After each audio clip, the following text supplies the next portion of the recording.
Pumping breast milk for the first time can feel like a daunting experience, but with the right preparation and mindset, it can become an empowering part of your breastfeeding journey.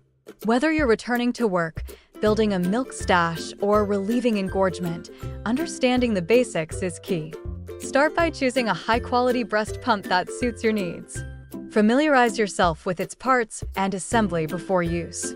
Ensure you have the correct flange size for comfort and optimal milk expression. Begin pumping in a calm, quiet environment to encourage letdown. Relaxation plays a significant role in milk flow, so consider listening to soothing music or looking at photos of your baby. Pumping sessions typically last 15 to 20 minutes per breast. Remember, output varies for everyone, so be patient with your body. Clean your pump parts thoroughly after each use to maintain hygiene. With practice, pumping will become a seamless part of your routine, supporting both you and your baby's needs.